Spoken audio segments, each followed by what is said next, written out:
Olá, pessoal, sejam todos muito bem-vindos aqui ao meu canal. Eu sou Bianca do canal Eu Sou o Universo. Temos o nosso perfil lá no TikTok, onde você ganha uma palhinha, né, dos nossos assuntos aqui.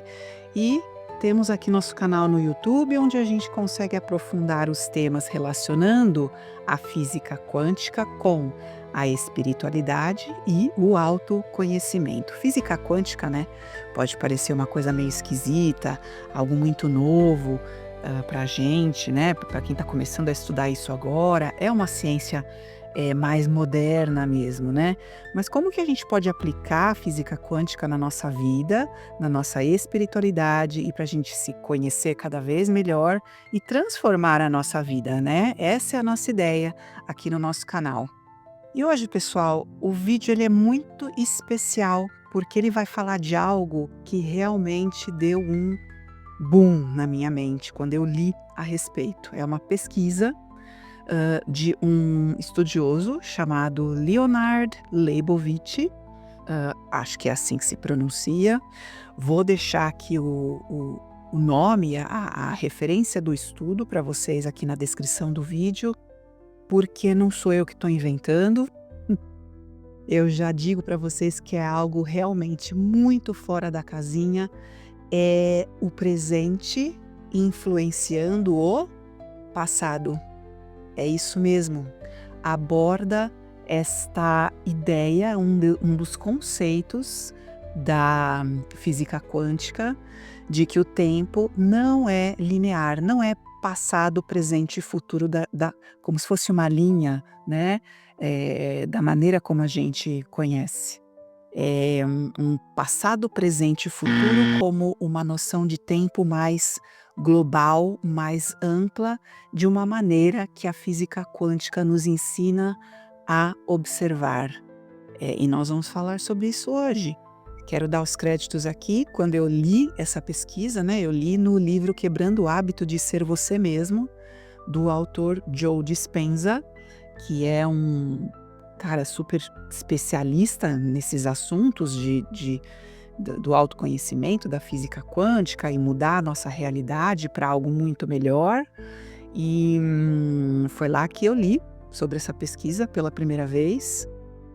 Chorei, porque é algo realmente muito fora e a gente percebe a importância, né, desse tipo de conhecimento. Como a gente ter esse tipo de conhecimento pode ser realmente uma trazer uma mudança grande e drástica na nossa vida, né. Então, só para vocês terem, o contexto do estudo, né, é um estudo muito ousado e eu repito, você não precisa acreditar se você não quiser, até porque, embora ele seja científico, tem muitos especialistas da ciência que também não dão muito crédito, mas ele foi publicado em uma revista muito famosa, né, o British Medical Journal. Ou seja, ele tem todo o caráter de uma pesquisa séria, né, foi conduzida de uma maneira muito séria, a ponto de ser, publicada nesse journal, certo? Então, hã, veja você mesmo, leia você mesmo, você pode ir atrás do estudo na hora que você olhar a referência na descrição. Mas, Leibovitz, em 2001, ele é um médico israelense e ele publicou essa pesquisa. O estudo se chamava Efeitos da Oração Intercessória Remota e Retroativa em resultados em pacientes com infecção da corrente sanguínea. Ensaio clínico, randomizado e controlado. E aí essa palavra, né? A palavra retroativa, a oração retroativa. Eu acho que você já deve ter ouvido falar e talvez você até acredite nisso, né, dentro das suas crenças, como a oração tem o poder de uma oração, né, ou uma meditação pode ter o poder de emitir, enfim, energia, vibrações boas, positivas para a recuperação de quem está doente, né.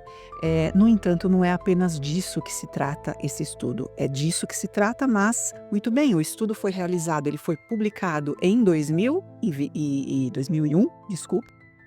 Ele pegou, né, o Leibovitz pegou uma lista de quase 3.400 pacientes que haviam sido tratados em seu hospital por infecções na corrente sanguínea.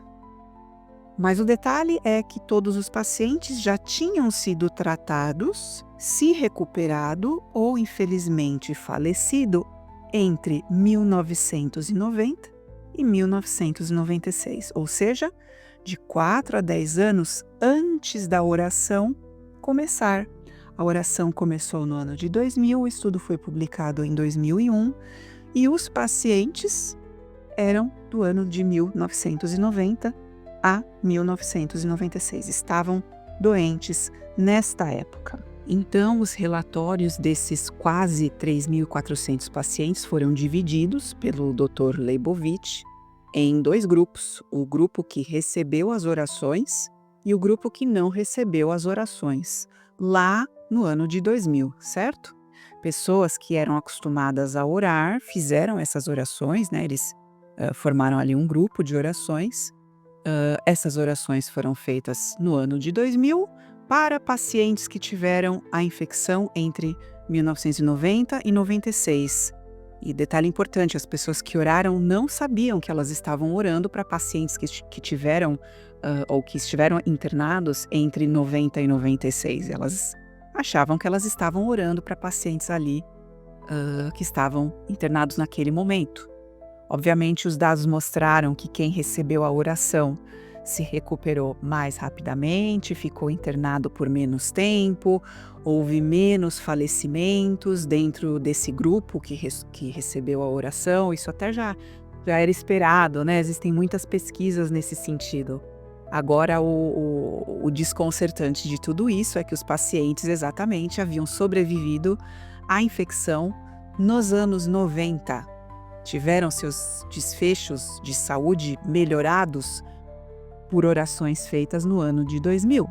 Portanto, presente interferindo no passado. Então, a comunidade científica reagiu com muito ceticismo e também com um certo fascínio. Para a ciência tradicional, que se baseia na causa que sempre vem antes do efeito, né? A ideia de causa e efeito, isso foi muito diferente, né? Porque o que aconteceu aqui foi o contrário. Primeiro tivemos o efeito lá em 96 e depois a causa, que foram as orações do ano de 2000. Então eram resultados praticamente impossíveis, né? As explicações mais comuns variam desde falhas metodológicas não detectadas, por acaso, né, do Dr. Leibovitch ter escolhido lá os 3.400 laudos, né, relatórios, e ter sido uma pura coincidência, né? Ou até mesmo que o estudo teria sido feito como uma forma de piada ou uma provocação, simplesmente para gerar debate, o que eu acho muito improvável, uma vez que foi publicado num jornal muito prestígio, certo? Mas aí a gente entra no campo da física quântica, porque a física quântica explica, né, os conceitos que a física quântica aborda. Estão aí explicados, né? Física quântica, consciência não linear, né? E é isso que importa aqui para o nosso canal. Então, para estudiosos como Joe Dispenza, o autor do livro Quebrando o Hábito, este estudo, apesar da sua controvérsia e raridade de replicação, serve como uma poderosa provocação para nós e para a ciência no geral. Ele nos convida a questionar nossa rígida percepção de tempo, né? Será que a maneira como a gente percebe o tempo é a maneira como realmente o tempo ocorre na realidade? Então, na física quântica, o tempo não é tão linear e absoluto quanto o percebemos na nossa realidade tridimensional. Existe também o conceito de não localidade, né? Que é onde partículas que podem estar interconectadas, elas podem estar interconectadas sem a necessidade de proximidade local, ou proximidade espacial, é tema para outros vídeos nossos também.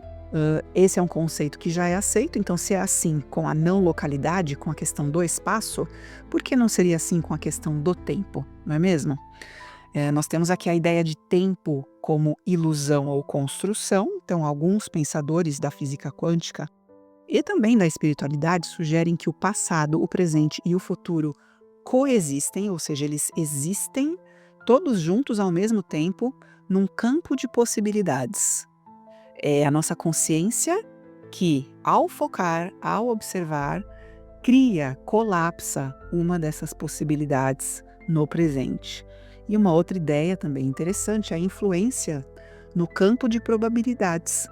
Então, a oração ou a intenção, dentro desse contexto, ela não estaria voltando no tempo para mudar um evento que já aconteceu, mas sim influenciando esse campo de probabilidades e informações, onde está tudo interconectado, de forma que a realidade manifestada para aqueles pacientes cujos dados já estavam registrados se alinhasse com um resultado mais favorável. É como se a oração mudasse a probabilidade de como a história desses pacientes seria interpretada ou escolhida, entre aspas, do vasto campo de possibilidades, mesmo que a escolha já parecesse feita. Então, entendemos aqui que para a espiritualidade e para o autoconhecimento, quando a gente pensa na nossa capacidade como ser humano e da maneira como a gente enxerga as nossas possibilidades hoje, isso expande enormemente o nosso poder de intenção, da nossa oração, da nossa mentalização com uma intenção verdadeira. Se nossa consciência pode, de alguma forma, rearranjar as possibilidades para o que já passou, isso sublinha a ideia de que o nosso estado de ser no presente tem um poder transformador que transcende a nossa compreensão linear. E aí a gente entra nesse momento de provocação. Eu quero saber de você. Nós temos aí aspectos que esse estudo nos faz considerar. Por exemplo, número 1, a limitação da nossa percepção. Será que a nossa visão linear do tempo e da causalidade, né, causa e efeito, é considerada apenas uma conveniência para a gente navegar na nossa realidade tridimensional e não é a totalidade da realidade? Será que essa maneira como a gente enxerga o tempo não é a realidade? Segundo aspecto, o poder não local da consciência. Ou seja, se a intenção pode transcender o espaço, ela também pode transcender o tempo? Isso sugere que a nossa consciência é muito mais poderosa e interconectada do que imaginamos, não é mesmo? E um terceiro aspecto, a importância do agora.